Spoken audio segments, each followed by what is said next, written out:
ভারত এখন ভীষণ কোণঠাসা। বাংলাদেশ যে সিদ্ধান্ত নিয়েছে ভারতে গিয়ে টি-20 বিশ্বকাপ খেলবে না, এরপর থেকে ক্রিকেট বিশ্বে ভারত ক্রমশ একঘরে হয়ে যাচ্ছে। তাদের বন্ধুর সংখ্যা কমছে। তারা এতটা বেকায়দায় যে মুস্তাফিজুর রহমানকে আবারও আইপিএলে ফিরিয়ে নিতে চায়। তার বিনিময়ে হলেও বাংলাদেশকে টি-20 বিশ্বকাপে খেলানোর জন্য মরিয়া ভারত।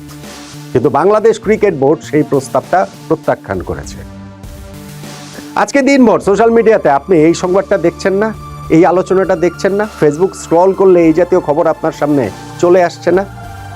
এই খবরের উৎসটা আসলে কোথায়? আমি বলবো, বাংলাদেশের মানুষকে বোকা বানানোর 101টা পদ্ধতি এই নামে যদি কোনো বই লেখা হয়, তাতে এইটা একটা টেক্সট বুক এক্সাম্পল হিসেবেও থাকতে পারে। দিন দুয়েক আগেই তো নট আউট নো মানে এটা নিয়ে আমরা ভিডিও করেছি। আমরা হেডিংয়ে দিয়েছিলাম যে মুস্তাফিজুরকে যদি আবার ফিরিয়ে নেয় আইপিএল, তাহলে কি বাংলাদেশ ভারতে গিয়ে টি-20 বিশ্বকাপ খেলবে? ভারতীয় ক্রিকেট বোর্ডের পক্ষ থেকে বাংলাদেশ ক্রিকেট বোর্ডের কাছে এরকম প্রস্তাব করা হয়েছে এবং বাংলাদেশ ক্রিকেট বোর্ড সেটা রিজেক্ট করেছে।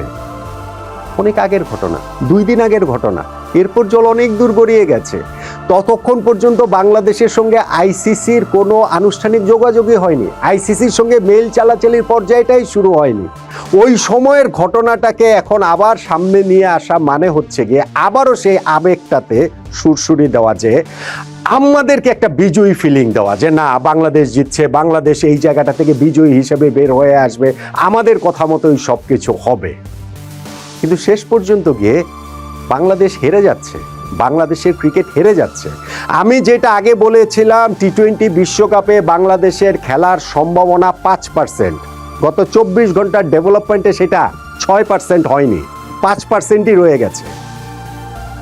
সো সেইখানটাতে এখন মনে করার কোনো কারণ নেই যে আইপিএলে মুস্তাফিজকে ফিরিয়ে নেওয়ার ওই ডেসপারেট অ্যাটেম্পট, সেইখান থেকে বাংলাদেশকে ফেরানোর জন্য ভারত ওই রকম মরিয়া হয়ে আছে।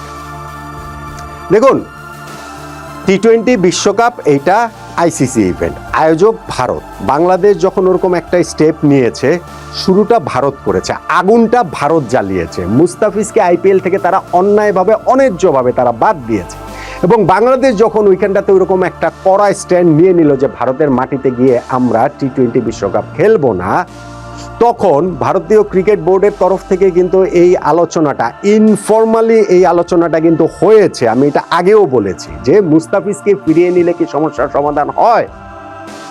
বাংলাদেশ ক্রিকেট বোর্ডের এই ডিসিশন দেওয়ারই ক্ষমতা নাই। ওই যে ক্রিকেট বোর্ড থেকে বলা হয়েছে যে না আমরা এখনো আর খেলবো না, এটা আসলে দেরি হয়ে গেছে, কারণ বাংলাদেশ ক্রিকেট বোর্ডের হাতে খেলাটা নাই রে ভাই। এইটা বাংলাদেশ সরকারের কাছে চলে গেছে, এইটা রাজনীতিবিদদের কাছে চলে গিয়েছে। যেই আগুনটা ভারত জ্বালিয়েছে সেইটা এখন দাবানল হয়ে গেছে এবং কোথাও আগুন জ্বলে উঠলে আপনি খেয়াল করে দেখবেন 3 ধরনের লোক দেখা যায়। এক ধরনের লোক পানি দিয়ে আগুন নেভানোর চেষ্টা করে, আরেক দল লোক দূরে দাঁড়িয়ে তামাশা দেখে এবং আরেক দল লোক তারা ওই আগুনে আলু পোড়া দিয়ে খাওয়ায় ব্যস্ত হয়ে পড়ে। আনফরচুনেটলি মুস্তাফিজুর রহমানের এই ইস্যুটাতে দূরে দাঁড়িয়ে তামাশা দেখা এবং আগুনে আলু পোড়া খাওয়ার লোকের সংখ্যাটাই অনেক অনেক বেশি। আগুনটা নেভানোর চেষ্টা নেই। মুস্তাফিজকে আইপিএল ফিরিয়ে নিলে এবং সেই ক্ষেত্রে আমরা যদি ভারতের মাটিতে গিয়েও টি-20 বিশ্বকাপ খেলি, বাংলাদেশের জন্য সেটা উইন উইন সিচুয়েশন হতো। আমি আগেও বলেছি, আমি এটা এখনো বলছি। কেননা ঘটনাটা ভারত শুরু করেছে মুস্তাফিজকে বাদ দিয়ে।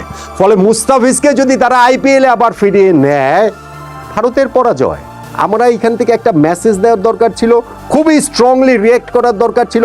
সেই জিনিসটা আমরা করতে পেরেছি এবং আমাদের সেই মেসেজে ভারত মুস্তাফিজকে ফেরত নিতে বাধ্য হয়েছে।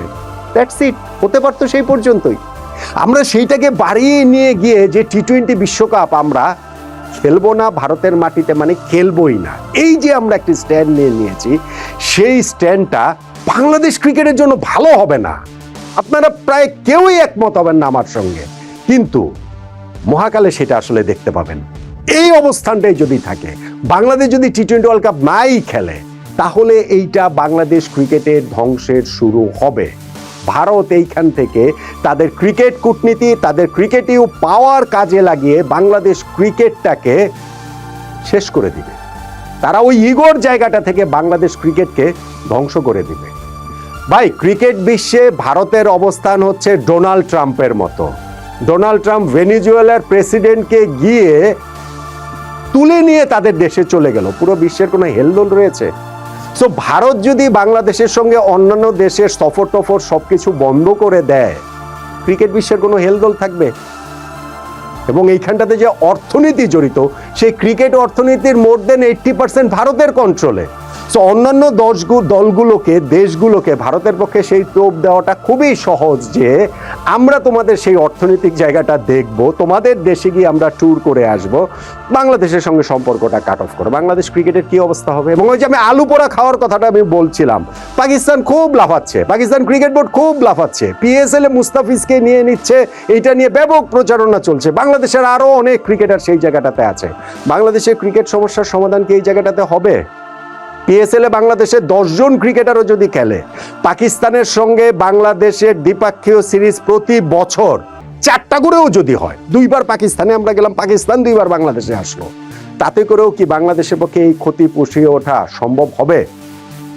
ভারতের সাথে দ্বিপাক্ষীয় সম্পর্ক আইসিসির সঙ্গে সম্পর্ক বিষিয়ে তুললে হবে না।